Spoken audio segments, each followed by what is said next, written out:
On March 15, 2022, in cities across the globe, a seemingly routine software update was deployed by several leading financial institutions, part of a broader initiative designed to enhance cloud security protocols.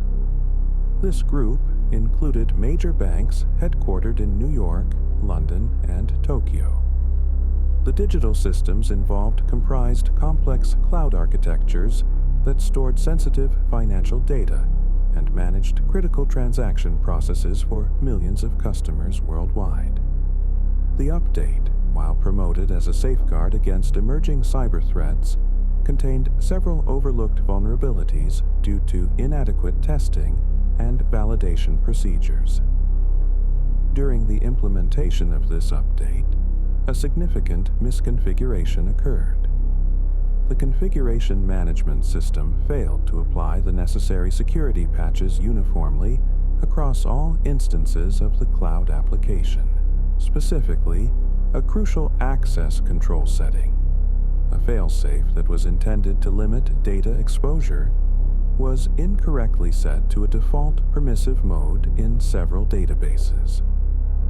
This oversight went unnoticed as internal auditing protocols, which relied heavily on manual checks, did not flag the inconsistencies between the intended security configurations and those that were actually deployed.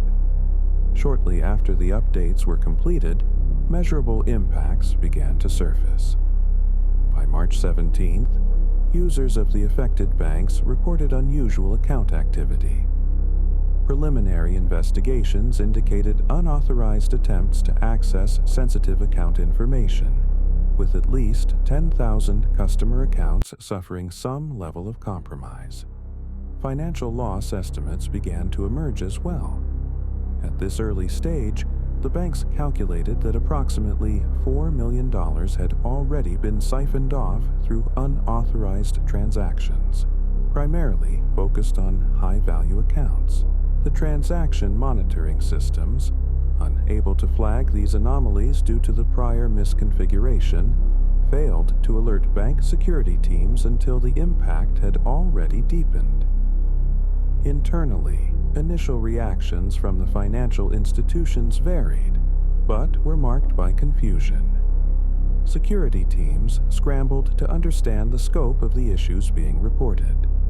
Internal emails circulated rapidly among department heads, discussing the spike in user complaints and the looming need for a comprehensive response plan. An incident channel was set up in messaging platforms, allowing various teams to share observations, but the exchange often devolved into conjecture, as many team members struggled to grasp the technical details of the security protocols that had been altered. Some security analysts made incorrect assumptions, believing that the isolated user reports might stem from phishing attempts rather than an internal failure. Externally, the first signals of the breach began emerging almost concurrently. Social media platforms became flooded with user reports detailing unusual charges and inaccessible accounts.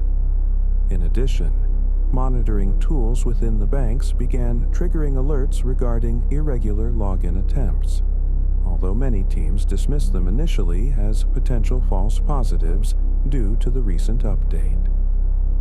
Minor media mentions began surfacing, with local news outlets reporting on customer frustrations, framing the narrative around long wait times and customer service inadequacies, rather than the underlying cybersecurity vulnerabilities.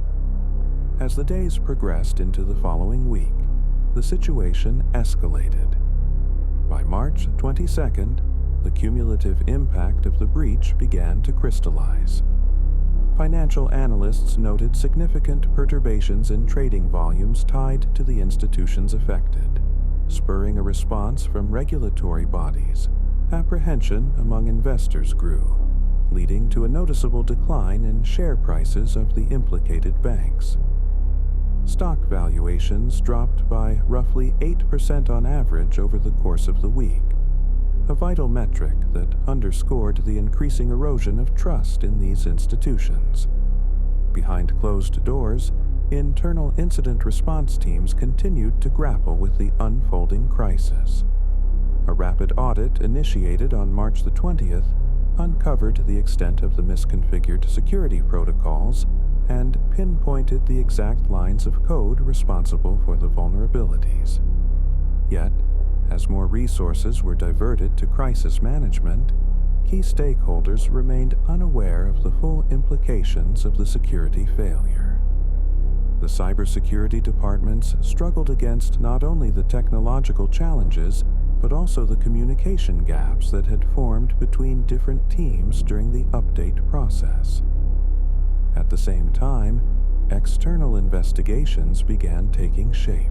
Cybersecurity firms and industry experts were called upon to analyze the data breaches, and they quickly discovered patterns of exploitation that indicated a coordinated attack rather than isolated incidents.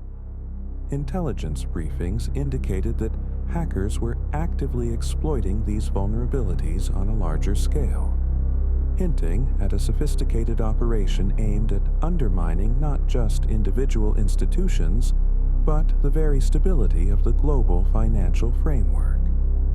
In boardrooms across the institutions affected, strategists began convening emergency meetings. The urgency of addressing the ongoing breaches came front and center, as did discussions about reputational damage and regulatory repercussions. Attack vectors were debated, and plan drafts were formed to bolster infrastructure security against future breaches. Yet, as the teams worked to contain the damage, the scope of the attack expanded with alarming speed, further complicating their response strategies. While the initial breach was thought to be confined to misapplied access controls within the cloud environments of a few banks, it soon became apparent that attackers had leveraged this initial weakness to infiltrate interconnected systems of several other financial entities that utilized similar frameworks. Connections that had once been regarded as beneficial for efficiency and customer experience suddenly became liabilities. The exact mechanics of how the breach spread and which vulnerabilities had facilitated this targeted escalation would soon become a critical focus of the formal investigations. Despite the mounting pressure, the cybersecurity teams remained optimistic that they could mitigate the immediate fallout. They formulated containment strategies and put measures in place to protect sensitive data while patching the previously exposed vulnerabilities. However, tension mounted as the flow of information remained disjointed, making it difficult to present a united front to both internal stakeholders and the public. As April approached, the crisis continued to unfold, revealing itself as a profound challenge for the institutions involved, one that would test the mettle of their security frameworks in ways they had not anticipated. The connection between the early update and the growing chaos destabilized not only the banks but also raised questions about the entire ecosystem's vulnerability to future attacks. The race against time intensified as the severity of the crisis deepened, laying the groundwork for a potential review of cloud security protocols across the financial sector, as both institutions and customers braced themselves for the repercussions of what had begun as a minor update. By early April 2022, the ramifications of the security breaches had escalated beyond initial projections. On April 3rd, it became apparent that over 40 major global financial institutions were experiencing outages or irregularities linked to the initial vulnerabilities. As clients reported unauthorized transactions and irregular account activities spiked, the scale of financial loss was estimated in the billions. Data analysts compiled reports indicating various fraud attempts, with some estimates exceeding $1 billion in attempted losses across the involved institutions. Institutional responses began to coalesce around a more coordinated framework. By April 5th, significant financial regulators, including the Financial Stability Board and the U.S. Securities and Exchange Commission issued formal inquiries into the cybersecurity practices of affected banks. Emergency compliance audits were mandated, requiring immediate assessment of internal security protocols and external vendor responsibilities, while legal notices were sent to the software vendor responsible for the critically flawed update. As the situation unfolded, responses varied across institutions. On April 8th, the First Bank publicly announced an emergency shutdown of its online services to conduct a comprehensive security overhaul. This was swiftly followed by similar decisions from various banks, leading to a ripple effect that affected millions of customers and halted numerous transactions, igniting further panic in the markets. By April 10th, evidence began to surface. Internal chat logs leaked to cybersecurity journalists revealed that several banks' IT departments had raised concerns about the security update in advance. Yet, their alerts had been dismissed by higher management as alarmist, revealing a systemic failure to prioritize cybersecurity.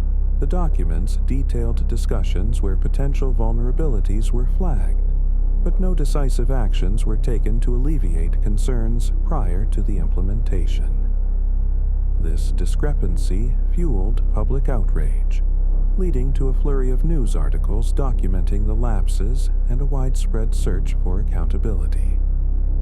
On April 15th, several banks faced emergency legal actions from customers who suffered financial losses. Plaintiffs filed lawsuits for negligence and failure to protect sensitive data, bringing further scrutiny on the executives involved. The reputation of major financial institutions took a notable toll, with public trust eroding nearly overnight, as countless individuals and businesses questioned the integrity of their banking partners. In parallel, federal law enforcement agencies launched criminal investigations into the hacking entities, leading to the identification of key figures involved in orchestrating the attacks. By late April, the authorities managed to trace specific transactions back to identifiable wallets, recovering roughly $200 million in flagged funds, and leading to the arrest of several conspirators linked to the fraud operations.